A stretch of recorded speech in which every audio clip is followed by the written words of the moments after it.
How much you miss Tim Hortons coffee or not at all? You know what? I've actually gotten away from coffee a little bit. Oh, yeah? When I do come back to Canada, that is the coffee that I would drink. I was off it for 20 some odd years, and then, yeah, I went on a little keto fast, for lack of a better term, and man, it was tough. It was tough. Well, I like my bread and butter. I like my toast. I like my carbs, and anyways, not everyone, a lot of people have been trying it and have some, I got a little, I don't get out of the chair as much. I mean, my work is right here in my office. I don't get enough exercise, right? And so I did the keto, and about 3 days into it, I got the flu. Like, I got the keto flu. I had no idea about it, but I really had to try and remedy it in the middle of it. That's actually something. Yeah. Yeah, it is, eh? Yeah. I'm not surprised. I think with a lot of these, say fad diets, I mean, whatever you want to call them, I think there's, your body just needs balance. And I think when you start removing, essential carbohydrates, your body almost goes into shock mode. It's kind of like when people detox, you get sick, right? I mean, it's, your body's pushing out toxins and you get sick. So if you're not prepared for it and if you don't have the ability to withstand it, it's hard to go through those phases. Yeah, I had 4 days of solid headache. I had 3 nights of complete bed sweats, and I was just all crampy and just sore. I knew I didn't have the flu, but anyways, it was healthy. It was effective at dropping the weight. It came off like really quickly. Anyways, I'm going back to my coffee story. I quit coffee when I started in real estate 25 years ago. I'd have 2 a day, and my pits were soaked, and I get all shaky and dehydrated and run to the bathroom all the time. And anyways, when I was on the keto, I started I've started back on coffee, and I used, Tim Hortons Double with sweetener. I know sweetener, but it was kind of like my treat, because I couldn't eat anything. I was almost drove me crazy. Oh, anyway, yeah, it does. I think it does drive a lot of people crazy. And it got me back on the coffee again, so I've been enjoying it. Anyways, Riley Cote, thank you for your time, brother. It's been a few years. I appreciate your loyalty and coming on the show. And hey, we went back to, it's been a few years. I was on 610, I think, last time we spoke. So, yeah. What's new in the Cote world? Well, I got a few different irons in the fire. I'm still, pushing hard in the hemp space. I got a hemp-derived CBD company, working on closing out a deal with a local university here in Pennsylvania, Cheney University, and building out an extraction facility on their premises, as well as a soil-to-oil hemp curriculum, so cultivation, the processing, extraction, and the marketing and formulation of the product. So that's going to be a big one for us. It's going to help build, obviously, the actual extraction facility company brand, but also the Body Check Wellness brand, which is the hemp-derived CBD brand, and then real estate stuff, but also just want to work on my own personal brand, which is about, personal growth, spiritual development, mental skills. And that's under the brand Cote Culture, which I haven't launched yet officially. Just working on some podcasts, some audio stuff for it. And that's kind of about it, but it's keeping me moving. It's keeping me all over the place. And, things are changing. It's nice to see how things have changed since I got into the hemp space and, the healing world, and how, it went from like no one even understood hemp, and now everybody is talking about CBD and praise, in a really small amount of time, how the perception has shifted and how people are kind of coming around to understanding at least the surface level of what cannabis is and hemp is. But nonetheless, it is progress, and we'll take little wins as we get them. But it's been nice to see. I started Nature's Hemp in 2001, and who would have ever thought? I mean, we were talking years ago before industrial hemp was legalized, and that was my, I wasn't going for the whole marijuana thing, although that's hugely important as well, but my angle was just industrial hemp. And whoever thought the United States of America would legalize weed before industrial cannabis? Like, it blows my mind, and now everyone's talking about CBDs. Well, hell, no one knew what an Omega was in 2001. Right. My mother thought I was crazy. What's this? Blah, blah, blah. And then now it's a buzzword, and I'm so glad. And, I wish I had stayed in that space a little longer, but I'm distracted. I'm also in real estate and addicted to talking to guys like you. And you never know. Once in a while, somebody will go, hey, that conversation with Cote, that was awesome. It changed my life. Like, I can't not do it because of that, right? But whoever thought that we'd be sitting here what is it, about 5 years later, and the world is completely changed, man.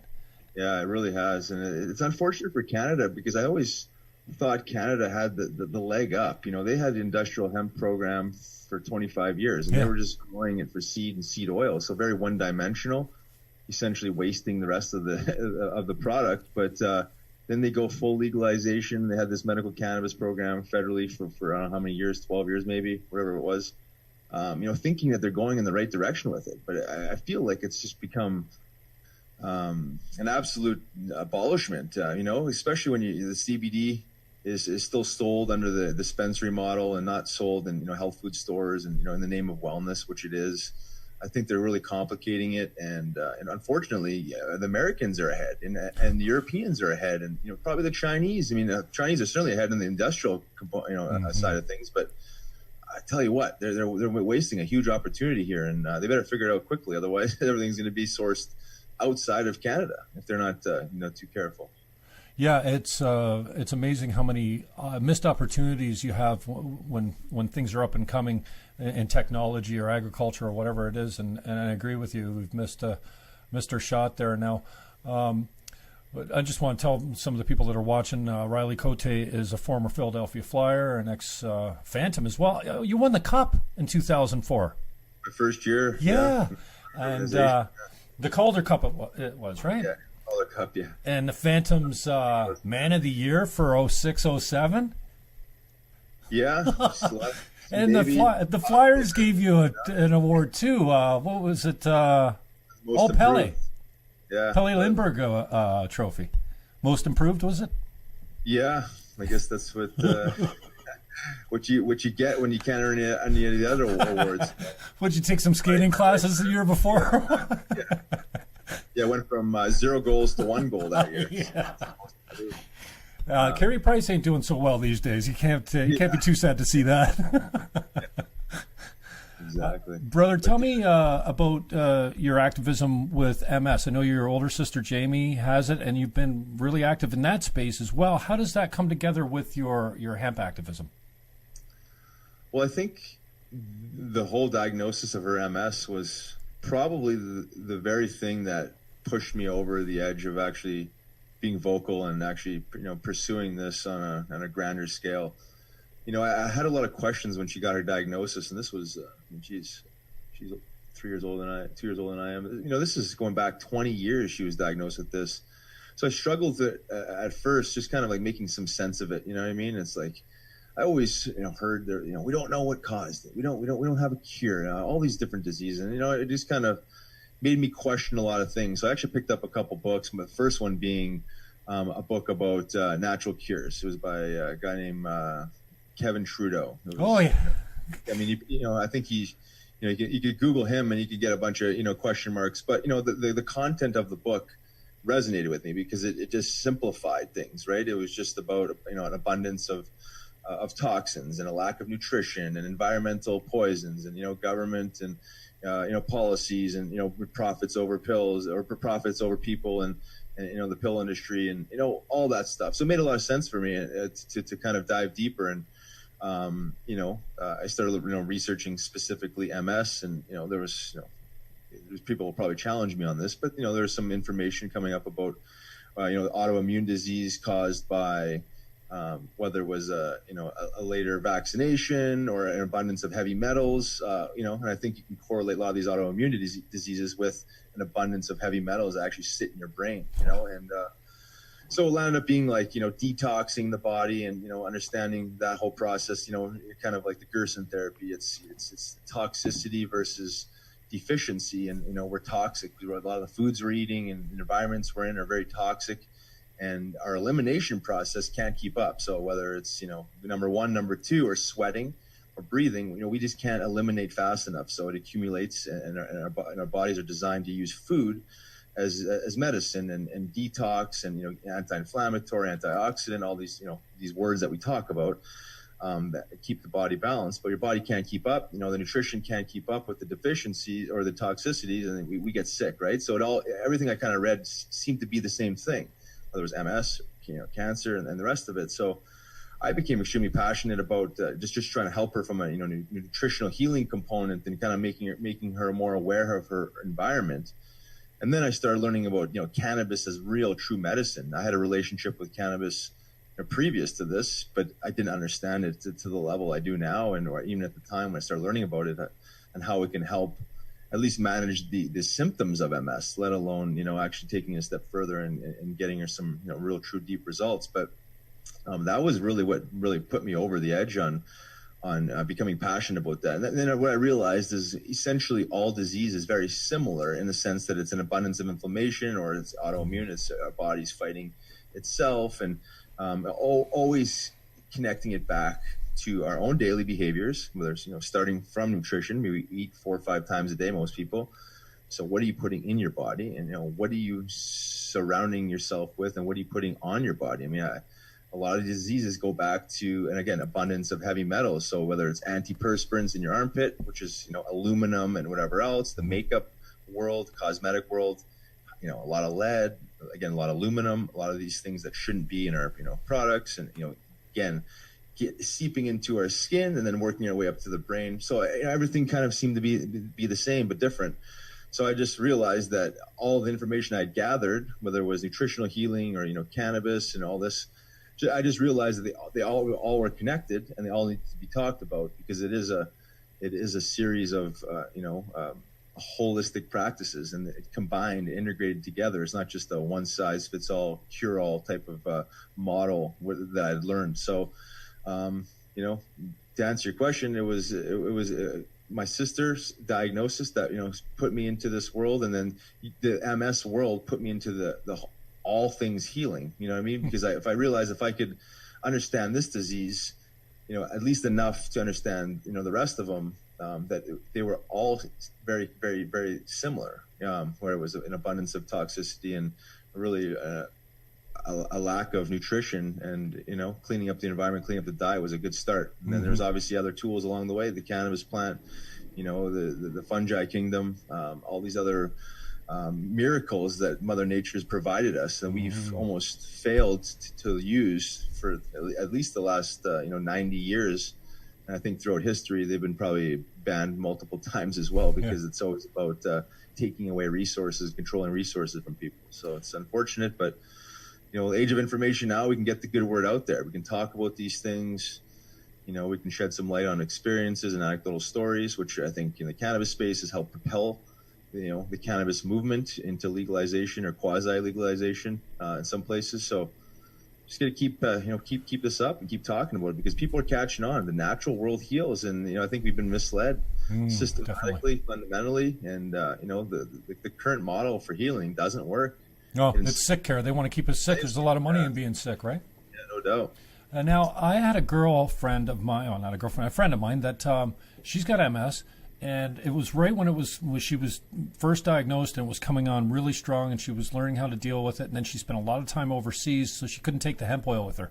But she found, I always use the old adage, you heal from the inside out. What you put in is, and that's why it takes several weeks. I don't need to tell you this, but you start taking the hemp oil, you're not going to see results right off the bat. It takes a few weeks for it to get out to the skin, to your nails, to your hair, to your brain, all that kind of stuff. But I was surprised that when I put her in, I put everyone in a hemp milk bath if I can, because no one's ever tried it. And it makes your skin so silky, and just the scent of that, I mean, unbelievable. Anyway, I put her in the tub. She came out and she says, for the first time in 18 months, am pain-free. Like, out of the tub, pain-free. And I'm like, it blew my mind that a topical application, and I'm not, again, it's anecdotal. It was only, one person, but I often tell people, hey, if you're feeling like shit, blend a bunch of it up in the blender with some hot water, throw it in the tub, and you really be surprised. Have you? I know we know we heal from the inside out, so the nutritional end of it, eating the hemp oil, is important. But have you heard about a topical pain reliever like just industrial hemp milk? Yeah, really? I have, and it's amazing. You look at your skin as the largest organ, which it is, and it's a great vehicle for, getting anti-inflammatory properties into your body.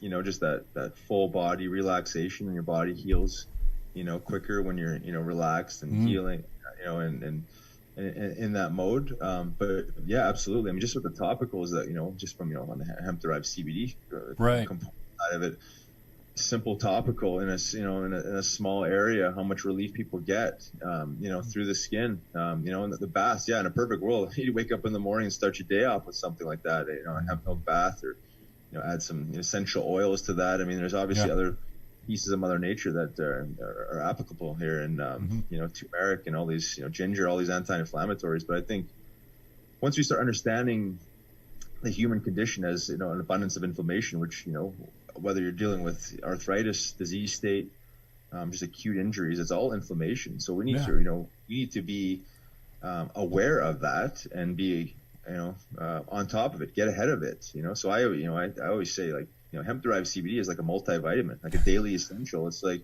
I'm in the best shape of my life right now, and I feel like I still take it to stay ahead of it, where I was taking it before because I was using it as reactive medicine. I was banged up, the brain, my physical body, and it's a great reactive medicine. But once you can kind of reel it in and get, back to where you need to be, now you continue to use it because we're always fighting inflammation.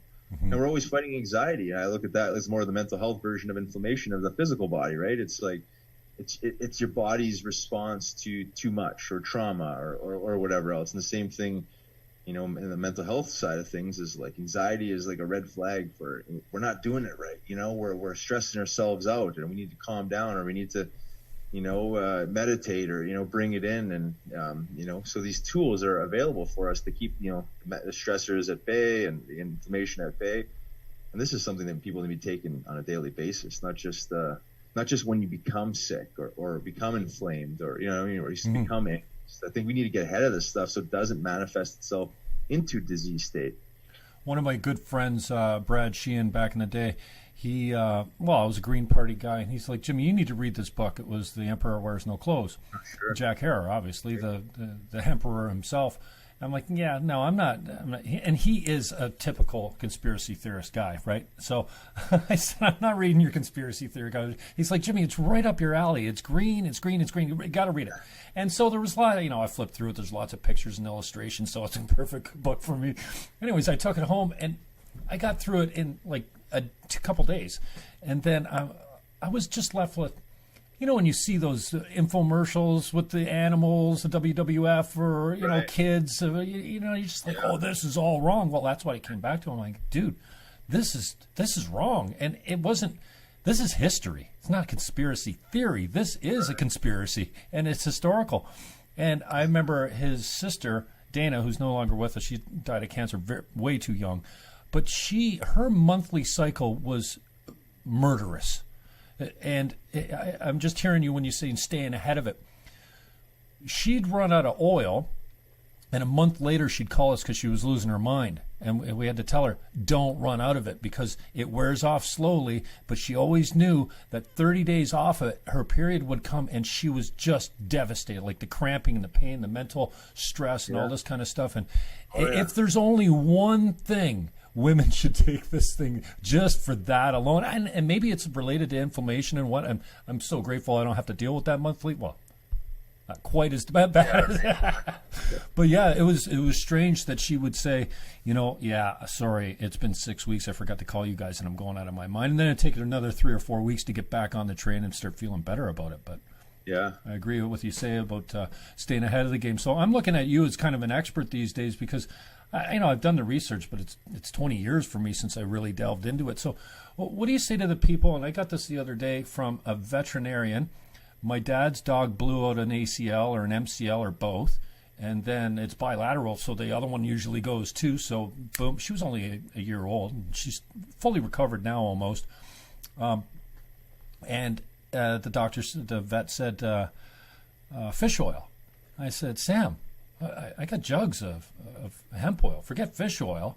Right. And she went back to the vet, and the vet said, yeah, and I've heard this argument before, that omega-3 is not immediately available. It needs to be processed by the body. If you give them fish oil, that DHA or whatever it's called, that omega-3 is right there. It's available. Your body doesn't have to synthesize it. What do you say when you come up against that argument, or have you ever heard it? I actually have never heard that argument before. I just always look at hemp seed oil as a plant-based alternative to fish oil. You know what I mean? There's a reason why people get away from fish oil. A lot of the times they're high in mercury or high in heavy metals. And that's a really clean source. I mean, but a lot of people don't really know, what they're doing on that in that world either. But I've never heard that argument before. I think there's always, anytime you bring up hemp or cannabis and they're not educated, they're always going to drag their feet on their rebuttal or, what they really truly feel, because I think they're just not well versed enough, and it's a safe argument. It's a safe stance for them to play it safe and shy away. But I've always heard and read that the omega-3, 6, and 9 ratio of hemp seed oil is far superior than most, well, at least in the nut and seed world. I'm not sure if you can compare it to fish oil, but I have never heard that hemp seed oil is not bioavailable or not, it needs to synthesize differently than a fish oil. But I could be wrong on that. But from what I've learned in my experience with hemp seed oil, it's unbelievable. Keeps you all lubed up. When I started getting into the omega-3 fatty acids and really the nutritional side of things going through the hemp seed. So when I first started ingesting this in 2011, a lot of hemp seed oil, a lot of hemp seeds. Obviously, I just went back to the seed and said, well, why am I supplementing the protein, which is a powder, and then the oil, which is just strictly an oil? I'm like, why don't I just eat the seed? You know what I mean? I get the fiber, get the fat, you get the So I just kind of stopped taking the protein and the oil separately, and just started, instead of supplementing, just eating whole foods and eating the whole seed. So it was just you read about the digestibility of the hemp protein. It seemed to be topping every list I was reading as far as plant-based protein. I was, using a lot of whey protein back in the day, and not very digestible. Bloating, gassy. My belly was out to here. And once you get away from that, and you're just so trained to think about quantity. How many grams of protein are you getting? Not versus not the digestibility. How digestible is that protein source? So 10 grams of hemp seeds is far superior than 40 grams of whay protein powder. Yeah, it breaks down really easily. The body, it breaks down, and then especially if you're eating the hemp seed, a whole food versus an isolate of dairy, your body just receives it in such a positive manner. And I think, God's gift. Myself is how gassy I was back in the day. I can't tell you. It was just. Nothing's worse than flaxseed, man. That stuff just tears my guts up. Does it? Yeah. Yeah. And it makes the life for anyone around me absolutely miserable, because it coming out doesn't do you any favors. Now, are you eating when you do flaxseed? I don't do it anymore. I used to put it in my power drink, but I used to just grind it up. Yeah, and it would just torch me. I've been told that flax seeds are tough to digest in their whole form, that they need to be ground up into like a powder for them to be more bioavailable. So maybe that was part of the problem, that causing some gassiness there. But yeah, everyone's different too. We get these extremist views on like, I'm going vegan, and I'm never going to touch an animal protein again, and they don't understand it enough, and they do it improperly. And I think I think with this, when you're talking about true health, and you have to understand that everyone's different, and everyone has a different GI, and some people react differently to different foods, whether they're plant-based or not. You know what I mean? I know a lot of healthy foods that people don't react well with, and that's just fine. That's just like the individual. Okay, we'll move on to the next healthy food and find what works. But we can't think that all foods are great for all people, and the same thing with medicine too. It's some people just react differently. Some people are on pharmaceutical drugs, and there's a reaction with the food, or a reaction with the gut flora or whatnot. But everyone's different with that, so it's just a little bit of trial and error. I haven't done a whole lot of flax, so I really couldn't tell you how I respond to that. But I think I've been able to reel it in enough now to understand what foods resonate well with me and which ones don't. Just listening to your body. Once you start becoming aware of this stuff, you just realize how you're supposed to feel and how certain foods make you feel, and and make some correlation and make some choices around those feelings, because if we keep eating and it's making us tired, or or it's making our GI crampy, and if we gotta take a tum or something after we've eaten, it's probably the wrong thing, or just way too much of it, because we shouldn't have to take over the counter pharmaceuticals or garbage to help with our digestion, or counteract some of the gas and bloating that we've gotten from the food we ate. Like, that's, to me, what is it, Beano or whatever it is? Like, it's like, come on, like that's how crazy as a culture we become, is that we don't even identify with our bodies at all as far as what it's telling us. The red flags, like these symptoms that eventually turn into diseases. Like, if you're constipated, well, maybe look at your diet. What are you eating that's making you constipated? Or if you're taking a drug or something, you can identify that that's probably the cause of it. But if it's food related, instead of taking a drug for constipation, loosening up, maybe you have to because it's an emergency state now, but why don't remove the food that's causing the constipation? I think that's the craziness that I see, is like, okay, well, we'll just keep taking pills to counteract the poor decisions that we're making. And eventually we're just constantly making poor decisions with it, mainly with our diet and our drink. And then we're trying to counteract that with pharma and all these outside sources, where we just became more, minimalistic and just recognize these things. We wouldn't have to be on, back on the offense to kind of counteract, the way your body's responding to your poor behaviors. It's craziness, really.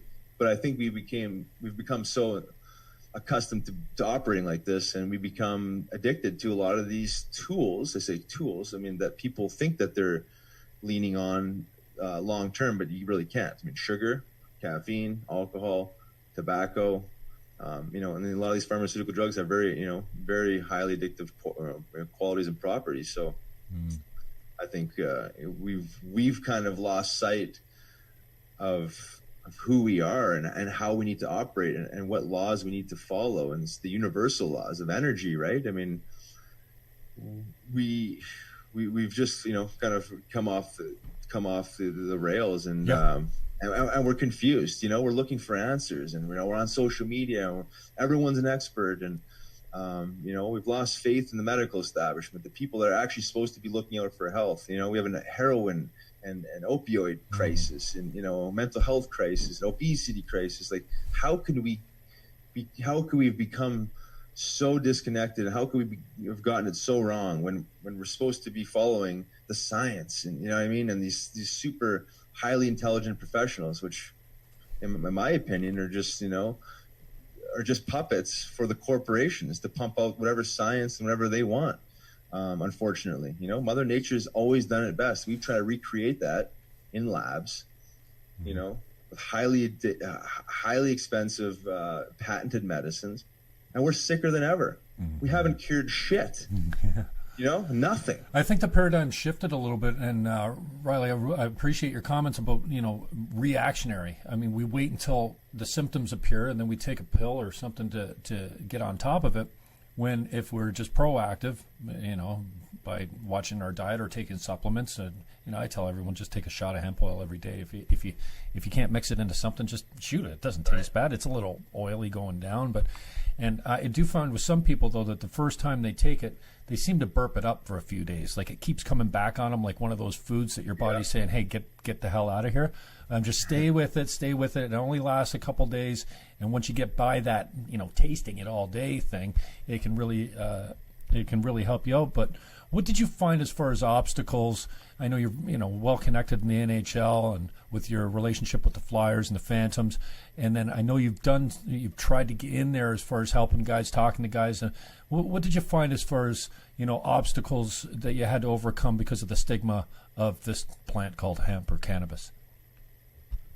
Well, I think besides the league itself, the league is just not ready to change its policies. Not even on the industrial hemp as like oil for a supplement to eat. If as a food, absolutely. You can buy hemp seed oil, hemp protein at any health food store in Canada or the U.S. That's been fair game for however long. It's never been a ban substance. So what were you approaching about CBDs or? CBD THC? and or THC. You know what I mean? Now we're getting into like the more the medicinal side of things versus the nutritional side of things. Management, and, right, and the pain management, anxiety management, sleep management, inflammation management, neuroprotectant. So we're playing a contact sport. We're constantly banging our bodies. So they're still rather see you guys on opioids than cannabis? Well, their drug testing policy is still, in effect. They test for THC. You can't test for CBD. But they haven't been proactive in saying, okay, hey, well, here's an alternative. Here's a better way. So guys are on their own. So if you're talking about like the league versus the players, I would say 95% of the players are using some sort of cannabis-based product, whether it's CBD alone and or a combination of THC or one or the other. Mm-hmm. I can assure you that just dry herb back in the day, more than 50% of the guys are smoking. Now you got transdermal patches, topicals, sublinguals, capsules. I mean, you name it, there's products for it. So guys are very well versed. There's a lot of money in this game, in sports. So, they're more mindful than they've ever been. They spend more money on training and recovery than they ever have. So the players are well versed. They're buying this stuff on their own. This needs to come from the league and the teams themselves. In my opinion, it needs to be actually taught and provided for in the locker room. So that needs to come from the league. I mean, as long as you're drug testing for THC, that means you're looking at cannabis as a performance sensor, right, which is not, or an illicit substance, Schedule 1 drug, which I guess it's technically still a Schedule 1 drug in the eyes of the U.S. federal government. But I think the cat's out of the bag as far as like, real true healing plant versus pseudoscience and reality. So they know the direction it's going. That international border there complicates things. So like now we're traveling with it now, so there's some liability issues there. I think that's really what hangs it up. Okay. But as far as, the acceptance from the players, retired players, I mean, they're all in. I mean, they can't get enough of it, honestly. It's one of those things. So it's like if the league really wanted to help, and I do understand the political component to this. So like, Canada's legal, but U.S. isn't. So it's like, okay, well, where do you draw the line? Is like, are you going to fly into the U.S. now and then now pick up some cannabis wherever like how does that work? So, and how do you tell your players to travel safe with your cannabis products? So in the U.S., if it was just a sport that stayed in the U.S., you can travel with hemp. So it's no big deal. So, and until the U.S. government changes their stance and it gets a little bit more clear on, flying with it, traveling across, that international border, I just don't see how the NHL can actually promote it. You know what I mean? And because that's putting their players in really really bad spots. And if something did happen, it would be on them. And there's probably some other political underlying issues too, as far as like alcohol companies and pharma companies controlling big sponsorships. You know what I mean? And I'd like to think in 2 years, you watch Canopy or one of these big ones will be the title sponsor of the NHL. Oh, we'll be sitting there going, man. They're just waiting. They're just waiting. They can't advertise in Canada, right? You can't advertise. I know Canopy has a box or a suite at the Maple Leaf Gardens, and they can't promote it or advertise it. They're just waiting to flick the switch. They just invested. Well, I'd say it was in the summertime. $20 million to NHL Alumni Association to study CBD in the brain. Wow. They're just hovering. I mean, they're probably not the only one. There's probably about 5 other big dogs just hovering and waiting to get into pro sports. And it's a matter of time. Again, I say cat's out of the bag. It's like, alcohol is outdated. That way of managing pain and emotional pain is outdated. It just rots people. It rots their relationships. It rots their brain. And I've lived it. I've seen it in the hockey world over and over and over again, the alcoholism. And it starts with cannabis prohibition, because what else are you going to manage pain with? It's either alcohol or opioids. I've never considered alcohol to be a pain reliever. And, you see all the movies that do a shot as they take out the bullet type of thing. But it's pain reliever 101. It's physical pain and it's emotional pain, probably more than the physical. Yeah, I had pericarditis last summer, and I spent about 4 days in the hospital. It was pretty much a heart attack, but my heart's in good shape. But when I got out of the hospital, I remember when I started feeling good enough to have a couple beers with my buddy, and I was at the house here, and I had not even 2 beers, and I'm up walking, like raking the yard, and my headspace is all like, look at me. I haven't felt as good in 2 weeks. 2 beers, and I'm up walking around and doing stuff, and but, I had to pay for it the next day because I wasn't cured. But man, for those 6 or 7 hours there, I felt like it could take on the world. But what's the relationship with CTE? I know a tough guy like you, an enforcer, probably had too many smacks in the mouth and fallen on his head a couple times out in the ice. And have you done any work with the guys that are really suffering with that? And what's your connection to them? Yeah, so CTE can't be diagnosed technically until you're dead. So obviously there's symptoms of what could be. Mm-hmm. I think this whole conversation about CTE fighting in the brain is somewhat complicated because what I've seen, and I'm an accountable guy, right? I mean, I've been punched in the face thousands of times, been over 250 hockey fights, wow. Right? Party like a rock star, a lot of booze, a lot of street drugs, and being honest with this conversation about the brain and brain health, I have to be honest with substance abuse and how it impacts the brain. So if you want to mix in head trauma, concussions and the whole bit with substance abuse, well, you're going to get a messy result, right? I mean, it's not going to be good. I mean, you just mentioned alcohol, you didn't feel good the next day. Well, it dehydrates the brain. And staying up late and partying and doing that whole thing is not good for the brain. And then you mix in, get punched in the head. So my point being is I lived it. I did it very, very wrong, but thankfully I was able to exit the game, at the age of 28, because I recognized how bad it was and how bad my mental health was at the time, and ended up having an exit strategy. But what I learned when I got out of it was, I dived into this quest of, holism and all the stuff we were talking about earlier. But when I started to learn about the cannabinoids being neuroprotectants, and the U.S. government actually holding a patent on these cannabinoids as neuroprotectants and antioxidants, that's when I knew that this was my mission for life, because it was like, okay, well, now I have, 8 years of experience of being, punched in the face, substance abuse, party animal, the whole bit. And now I can just like exit the game and heal. So that's when I really started to get into cannabis on this, medicinal, spiritual level, was understanding these cannabinoids as neuroprotectants. So once I started learning that, I also learned, psilocybin mushrooms, essentially the same thing, reconnecting neural pathways, helping brain health and, anxiety and substance abuse, alcoholism, all these PTSD, all these things that I essentially had, right? So between the two of them, and again, both had relationships previous to this but again, not understanding the science, not exactly understanding what they were really doing, but now with a new intention, using these plant-based and medicines and the fungi to essentially help mitigate some of the damage that it caused and help heal the brain and promote neurogenesis, brain cell growth, and just help regain my whole mental health back. So both of those tools really were saviors, in the sense that now I understood the brain enough that, okay, well, yeah, you can hurt the brain, you could damage the brain, but you can also repair the brain, just like the physical body. Your body wants to heal. Mm-hmm. Your body is an amazing living organism, right? It's just trying to survive. And we are great at auto intoxication. We are great at killing ourselves.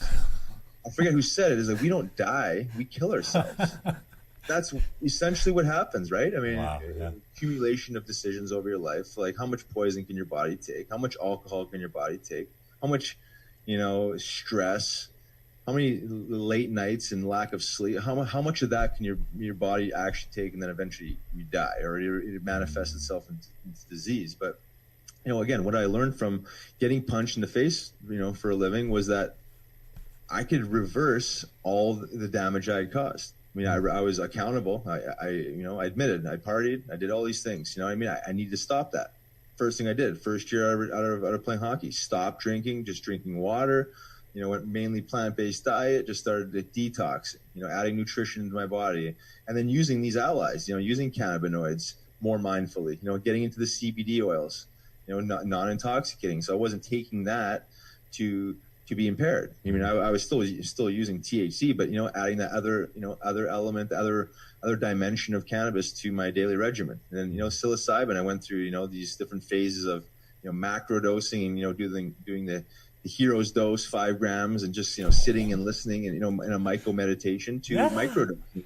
Yeah, I was going to ask you how you apply it if it was microdose, because you don't want to be tripping walking around in the world. So, I mean, if you're using it for therapy, maybe you could do the 5 gram, sit and meditate, freak out, watch the walls melt. But yeah, I guess I don't know much about the microdosing, but I hear microdosing on LSD actually, and there's some guys with PSTD are getting some really good results of the microdosing from. Yeah, it's just enough to really kind of activate that brain connectivity and activity. It's just you almost feel it, honestly.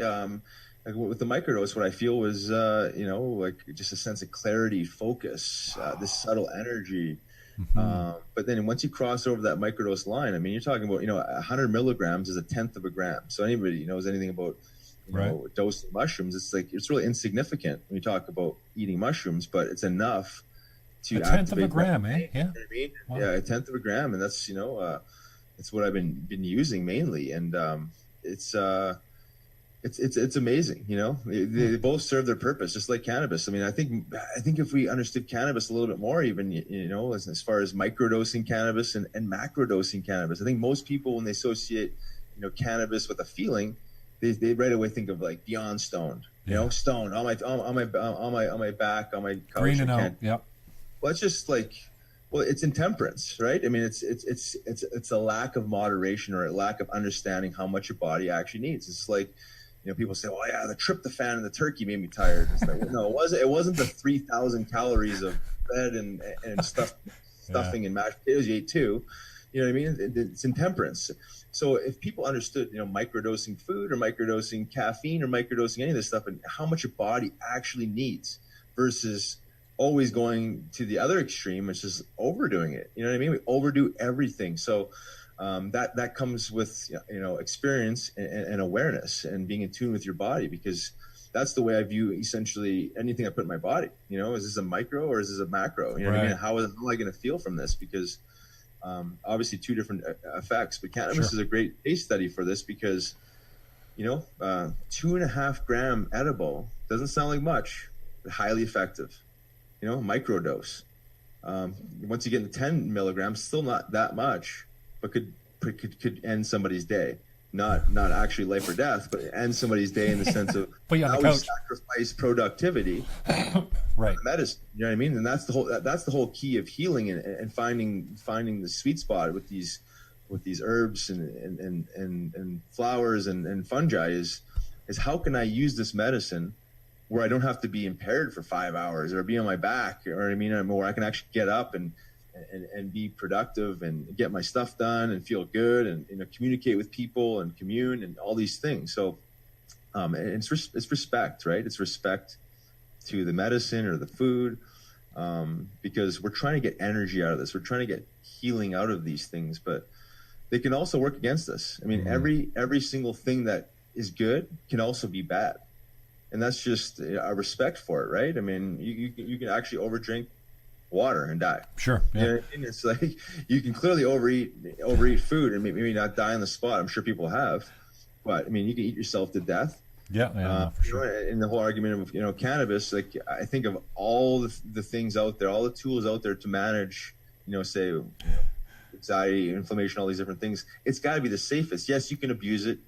You can overconsume it. And if you green out, you think you're dying. More people have ended up in the hospital from edibles than any other drug ever, because it's the old joke. Hi, honey, I ate one of those cookies. Oh no, that's not the cookie. You don't eat those cookies, honey. Well, call me back in an hour or so. Hey, how are you doing? Hi, honey, and me. How are you doing? Oh, I'm fine. I'm in the ambulance on the way to the hospital. What do you mean? Oh, I thought I was dying. I'll meet you there. I took it one time and I didn't have any respect for it either, being a lifelong smoker of cannabis. Well, since my high school days.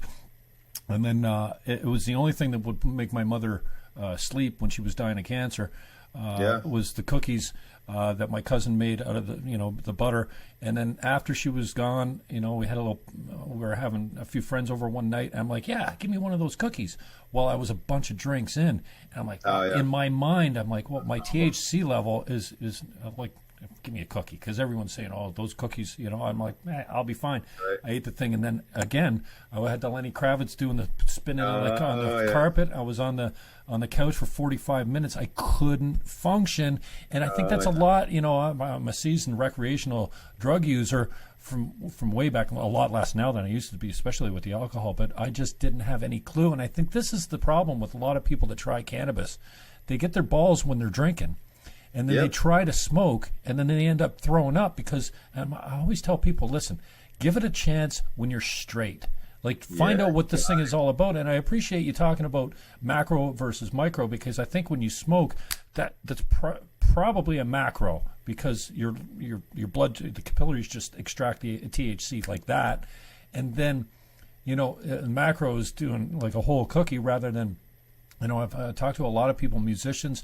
Geez, on Wall Street, they're microdosing psilocybin and LSD to be on the top of their game. And I've heard people say it's just like having a bunch of coffees. It's just like having the best day you've ever had, and you're not torched. You're not inebriated. Sustainable energy. It's focus. Exactly it. I mean, like I said, Silicon Valley, the same thing as the coders, man. It's like you're able to dial into your work without distraction.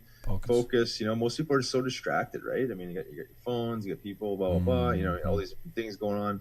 I think it just helps you dial in. But you made a really good point, or you started what I wanted to make a point on was the alcohol first, and then cannabis.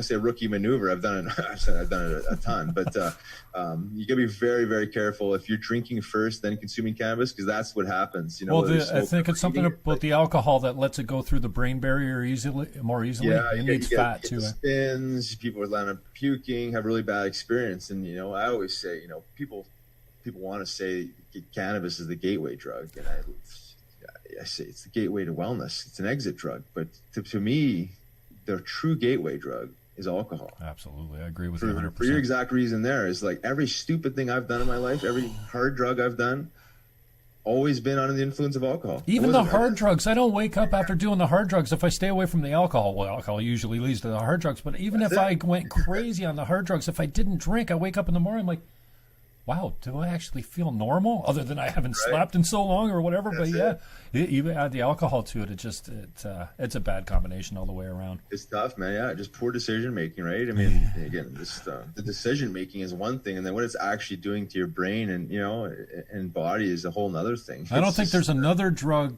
and I don't have many that I've ever played around with in high school. And we did the LSD and the mushrooms and stuff like that. I don't play. I did acid a couple years ago on New Year's, just for the hell of it. I had a half hit, and I was with a buddy, and we took it. And my face the next day was sore from smiling. It was exactly. I've never had a bad trip or whatever, but it's.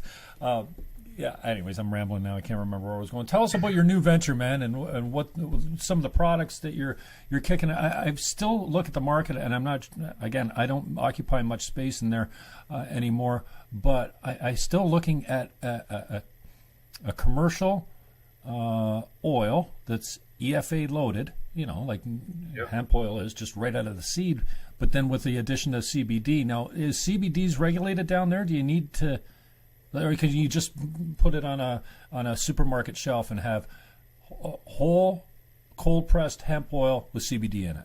Because I think the CBD, what it doesn't have in it naturally, is a really nice addition, and I think that's got to be a marketable product, man. 100%, yeah. So it's legal in the U.S. under the Farm Bill. It's not regulated, so the FDA still hasn't drawn their line in the sand. So what you're seeing right now, even before it's Wild West. Farm Bill was signed, is the Wild West. I mean, every health food store, every cafe, any holistic healing center, whether it's a yoga studio to a chiropractor, massage therapist, it's sold everywhere. I think it's just the big dog companies that are just playing a little bit safer than the middle tier and smaller companies as far as putting in their stores, like CVS, Walgreens. They've all put it, at least the top. It's not like that in Canada, man. CBD's not being blown up there. No, because that was what I was saying earlier, is that they've mismanaged this legalization, where the CBD is sold under the dispensary model. So you actually still have to go through that model to buy CBD, versus in, again, the U.S. it's sold as a health food. It's a supplement. Well, what is it, money, you think? Or just ignorance? Well, we know it's ignorance. Oh, yeah, it's ignorance. I mean, I think the people that are, regulating this don't understand it enough, or they're protecting, the pharma. Right. I think you're going to see in the U.S. it's going to change. I mean, these regulations will come out in the next 6 months. They were supposed to already come out this fall. It's a challenging one, because how do you regulate it? Is it a pharmaceutical? Because GW Pharmaceuticals owns a patent and has a FDA approved drug for epilepsy. It's a natural CBD, full spectrum CBD product. Wow. So it is technically right now approved for a drug. So that's not synthetic, though, is it? It's not synthetic. It's 100% natural. Yeah. Actually surprising. Yeah, really. I know they didn't go far with the isolate. Yeah, so it's very surprising, but they do have an FDA approved drug on the market. So the FDA very well could say, guess what, guys, take everything off the shelves. This is a drug. And they've made statements like that before, where it's like, okay. But then, you have these food companies, and, everyone and their brother is infused it into something. Like, it's to me, it can cover all that. It can be a pharmaceutical, it can be a nutraceutical, or it could be a holistic medicine, and it should be able to be infused in food. You know what I mean? We have to let the common man play in this game, because the common man is the one that got cannabis legalized in the first place, or pushed it. It certainly wasn't the corporations lobbying for this. You know what I mean? They were the ones fighting it. Now they wanted to get into it. Biotech, pharma, alcohol, tobacco, all the big dogs. So let's make this a little bit more of a even playing field. Right now it's unregulated, so the common man is just taking advantage of this gray area right now, which they did even previous to the Farm Bill. But topicals, capsules, I mean, you name it, you find the delivery method, or it's out there. I mean, barbecue sauce, cotton candy, I mean, it's become disgraceful, honestly. They've exploited something so powerful and good, and now they're taking advantage of naive consumers. It's like the greenwashing. Everything's going to be green. Yeah, CBD on the front of everything, CBD clothes, CBD sauce. CBD. I mean, you name it. But that's how naive people are. Is like all they know about hemp and cannabis is CBD. They don't understand like the rest of it. but on anything, they'll buy it, and that's so. There needs to be some regulation, obviously, because right now there's no standard either. I mean, these guys, are probably extracting this in their bathtubs, and a lot of these companies, and there's no real true standard. So there needs to be some regulation. But I'm just concerned of how regulated it's going to be. Is it going to be overly red tape like Canada, where it's like, okay, well, now we legalize it, but only if you're one of these certain people that you can profit from this. And it's, politicians and, law enforcement and all these different people coming out of the woodworks that are trying to get their cake. So we'll see where it goes. But as it stands right now, I mean, you can walk in any health food store, any convenience store, you'll find some version of a CBD product. Can't guarantee it's going to be good. But, right. You have to figure that out on your own. And that's the challenge of unregulated, territories. Yeah, wild west. Anyways, just expand on your products a little bit more, and then just on the way out, I want to respect your time. I want to get your take on the current state of the NHL, though. But tell us about Body Check and Athletes for Care and everything else you're working on. Sure. Yeah. Body Check Wellness is a hemp-derived CBD company. Everything is grown and processed in Boulder, Colorado currently. Organically grown. Soil is nutrient-rich. Processing is supercritical CO2 extraction.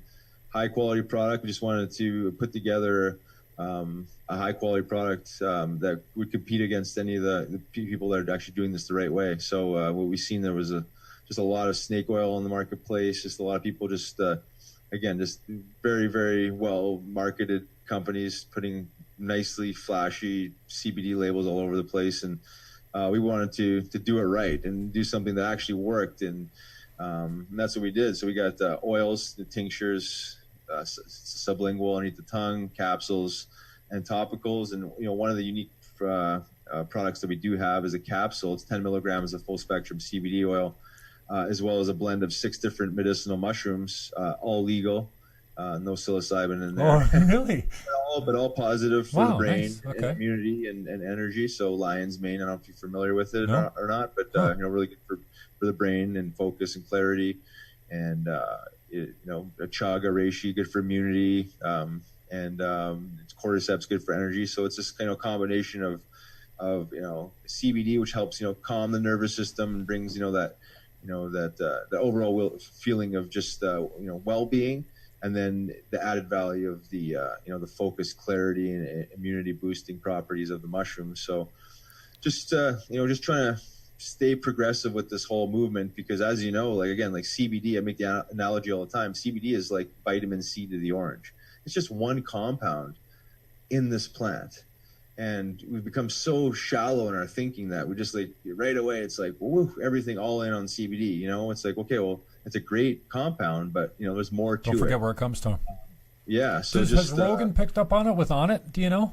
Because he's I'm not sure if Onnit has a CBD product yet. I'm sure they're right around the corner. He just actually endorsed a CBD drink the other day. I'm trying to blank what it's called, but those guys are ahead of the curve with all that stuff too. Perfect. So you got to touch his booking agent there, Matt, up and get you on the show, man. I love the Rogan. I would love that conversation, because I feel like I listen to him all the time, but I feel like his philosophies are very in line with mine. Yeah, pretty much top to bottom.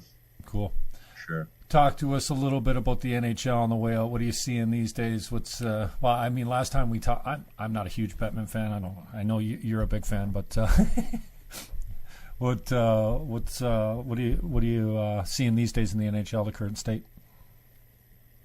It's changed so much since I retired, and it hasn't been that long. 2011. There has to be this middle ground of, the Broad Street bullies and this new age NHL. I think the game itself has become very soft, and I'm not going to sit here and be like, oh yeah, we need fighting, we need this barbaric behavior, but I mean, it certainly settled a bunch of disputes rather than the spearing, right? Yeah, I mean, to me, it's the fighting and the accountability has always removed this cheap play, right? And whether it's forced the code, and now it doesn't seem like there is a code. Exactly. It's just it's self-policing, and accountability is a powerful thing, especially when you got someone on the other bench that will put a fist through your mouth if you act a certain way. You know what I mean? And fear is powerful, right? Mm-hmm. I mean, not that the game needs to be about that, but you see a lot of guys running around now and acting like King Kong, and there's no accountability. And it was okay, we'll just go hide behind the refs. Let's go on the power play, and so I just think it's bred a lot of disrespect in the game. So for that reason, I'm not loving it.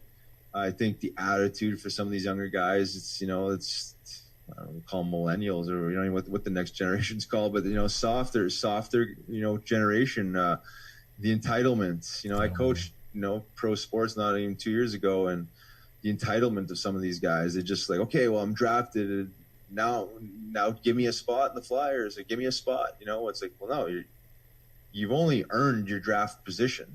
Now you got to earn a spot in an organization. So it's, the work has just really begun. And, from that perspective, I just think the way we think has become so soft, just again, no accountability.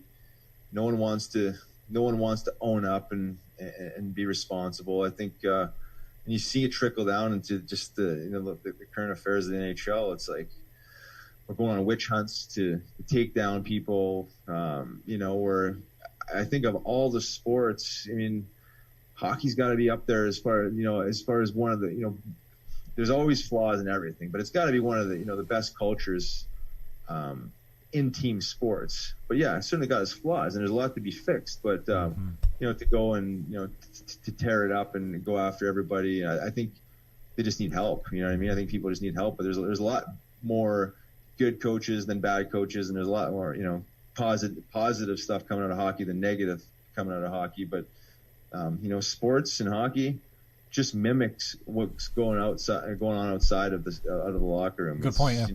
Yeah. It's whether you're talking about injustices and abuse, or substance abuse, or just it's a microcosm. Yeah, the design of politics and structure, like that's just hockey's just a microcosm of society. Yeah, so for sure. What you see in society and you see in hockey, but I think the overall culture, and there's more good people in the game than there is bad, versus a lot of different jobs and organizations outside of sports that, you probably have a lot more a-holes and, and abuse going on than that. So it's, I think it's always evolving, right? It's always been evolving. I think you just got to find a happy medium with some of these, these extreme views that, I think media is responsible for a lot of this. And there's probably, insurance. I'm not even sure where a lot of this pressure is coming from, but I feel like we're so quick to jump on whatever the new opinion is of the week. You know what I mean? Because it's easy to jump on, and we take out a hockey. If you want to take out concussions, to take out fighting. Well, yeah, it seems like a simple truth, but what they don't tell you, and you can't really quantify, is what fighting does to the to the psyche to bring in peace and accountability. You know what I mean? You can't quantify that, but you take out fighting. Okay, we'll remove 4% of the concussions. Well, it's still got you still got 96% of the concussions still in the game. The game's faster than ever. Guys are bigger, faster, stronger than ever. So you need to be able to protect your players and hold them up a little bit, slow them down, and have that beef on the other side where it's like, okay, well, guess what? If something does happen, well, I can go at least self-police it. And maybe that won't happen again. But, if you're going to leave it up to the refs, it's just like, okay, well, you can't defend yourself in the real world. You can't have a firearm. You can't defend yourself. But we'll just wait till the police get there. They'll save you. It's like, it's just like these irrational ways of thinking in certain situations. Like, oh, yeah, if someone's beating on you or, doing this, just wait for the refs and go on the power play. Well, it's like something to be said about defending yourself, right? I mean, I'm not pushing violence, but like, when you go so far to the other side, it just opens up real, true non-tough guys to becoming a tough guy, because there's no true tough guy, So that psyche is powerful one. I mean, I remember playing games where, I'm planning on playing against Donald Brashear and the Washington Capitals. Oh, Brashear's not playing; he's hurt. Well, guess what? I can go run around like a bigger jackass out there because I don't have to fight the biggest baddest dude in the league. Versus, okay, well, now he's in the, he's in the lineup. I might have to be careful with what I do because I don't want him to grab me in a vulnerable position. So, that psyche, I think that the psyche has just evolved into, we're like nerfing the world and bubble wrapping everything. Be cautious of what we say and, how we do. And there's a fine line. Don't get me wrong. I mean, abuse is abuse and physical abuse is physical abuse. And, but something to be said about someone telling you exactly how it is and not holding back. You know what I mean? Not sugarcoating shit and being honest with you. I think being honest is the best thing we can do for our youth. But but where's the line now of like being honest and now being abusive? I think that's where it gets gray and it's up for interpretation. Some people are softer. Be like, if someone told you, you had a brutal game and you played like a pansy, like, that could be taken as abuse and crossing that line, where I think that's positive. You're just 100% truthful. That's what, from a coach, that's what I want to hear. I want a coach that's honest with me, that's actually talking to me, whether it's good, bad, or indifferent. But, again, there's a fine line there, but now it's crossing over into abuse. But I think we just become so soft and it's easy to, it's about the kids, it's about the kids, and it is absolutely. We got to protect them. We got to create a better future for them. Well, this is the type of athlete we bring up when we give participation ribbons for everything. There's no true champions anymore. Everyone's a winner. You're just fine the way you are. Riley, I really appreciate your time. I want to cut you loose because I respect your time. We're running a little long here. Who do you still stay in touch with from the old days in hockey? Who's some of your boys that you're still chummy with? Yeah, I stay in touch with Dan Carcillo, Jeff Carter. Guys you used to fight? Yeah, guys used to fight. My old roommate, Grant McNeil. There's a few guys online. Trevor Gillies and Scott Parker and these guys. They're in and around online. We're always firing off comments, stuff like that. But Carcillo is probably. And Todd Fedoruk, some other guys I see around, the Flyers, Flyers games, the alumni guys. But yeah, I mean, it's hard to keep up with everybody. So busy, yeah. I mean, I got so many people I would love to constantly be in contact with, but you just know how it is. It's just it's nearly impossible. I'm gonna go put Ashley on my notification list so I see her tweets from now on, man. I missed this. I think the last video I saw was you. I don't know, sitting in the living room and I don't know, playing a trick on one of the kids coming in. I retweeted that. I just love that video. But just on the way out, give me a good sound bite about Coach Cherry grapes. What do you think? What do you think of the whole takedown of Ron McLean, kind of throwing him under the bus, and this whole cancel culture and politically correctness? I don't know. Yeah, I know you're not usually that political, but I couldn't have you on without asking you about grapes. Yeah, well, I think Don Cherry probably should have been fired a long time ago. Honestly, I mean, I think he brings a value of entertainment to Hockey Night in Canada, but you listen to the guy talk, and he's clearly disconnected with the present. So, yeah, I love him. I grew up watching him, but I think other candidates for that position, in 2019, the comment that got him fired essentially is. He said way worse. You know what I mean? It's like I didn't think it was that bad. I mean, it was just a mumbled speech and a bad choice of words. I mean, that's exactly what happens when the red's light. Yeah, when the red light's on, things come out differently. I mean, you're under pressure. Exactly, and in his defense, he did have a point. It's just again, it's the culture that just can't accept it. He's like, you just got to say it a different way. Well. It was just him telling people to respect, show a little more respect is basically what I got out of it. But he has his way of delivering things. He always has. He's always rode that line, crossed over it many times, and that was just the straw that broke the camel's back. But I mean, I think I think clearly there's a disconnect with his view of hockey and probably politics and other things that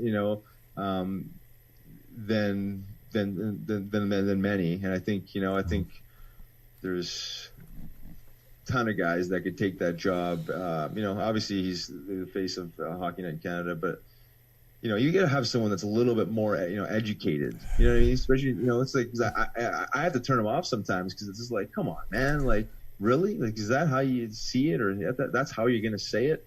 Yeah. But people just think it's funny or it's comical, or there's probably a ton of Canadians that actually believe what he's saying, unfortunately, but I think most of the people in the hockey world are just kind of shake their head at a lot of stuff he's saying. And even though he was an icon and still is, you got to move on. You know what I mean? It's like, that's part of this evolution, is just like bringing in, younger voices, more connected voices, people that actually understand it, the modern game a little bit more, the modern mentality a little bit more, not to soften it up that much, but, Ron McLean seems like a pretty, grounded guy that's been, listening to this rubbish for years and years and years, and just, shaking his head, and the way, the way he's looking, on TV is the way most people are thinking at home, and the way I know, certainly the way I'm coming, but my battery's dying too. Yeah, it was my phone. Brother, thank you so much for the time. I'll touch you up soon. Hemp Hills Music Festival. Are you still putting that on? I am, yeah. Okay, actually, we moved it from Philly this year to New Jersey, right over the water, over the bridge, because they actually knocked down the venue that was hosting the Hemp Hills Music Festival, and they turned it into basically a series of condos. So we had to shift states. Okay. Live venue and everything, but yeah, still doing that, and then doing some stuff with hockey, the Hemp Hills stuff. Hemp Hills hockey is just teaching the youth about hemp seeds and the nutrition and CBD recovery, all that stuff. So awesome, all good stuff. All right, brother. I appreciate your time. I love you lots, and give my best to the wife, and I look forward to see some more videos of those kids of yours running around. You're looking great, man. I appreciate the time, and we'll catch up soon. Thank you, brother. Thanks. All right. Have a good day. Peace, Take bro. care. That was Riley Cote. If you need him, former tough guy for the Philadelphia Flyers. Hemp Heals Foundation, Hemp Heals Music Fest. He was a Calder Cup winner with the Phantoms, and Man of the Year in 2006-07 for the Phantoms, the Pelle Lindbergh Award. We talked about his older sister. He's been pretty active in the MS community, and he's got his Cote culture coming up soon. But Body Check Wellness, that's with a K, not a CK, bodycheckwellness.com. You can catch him there. And he's making his tour. He's hitting some podcasts and whatnot. But thank you for tuning in today. It'll be up on YouTube later. Don't forget to subscribe, share, like, and comment. Peace out, yo. Peace. Peace. Cameras everywhere. How do you end the meeting? Click end meeting. End meeting for all. Save this one. That one's saving. Your recording that needs to be converted before viewing. Peace, bro.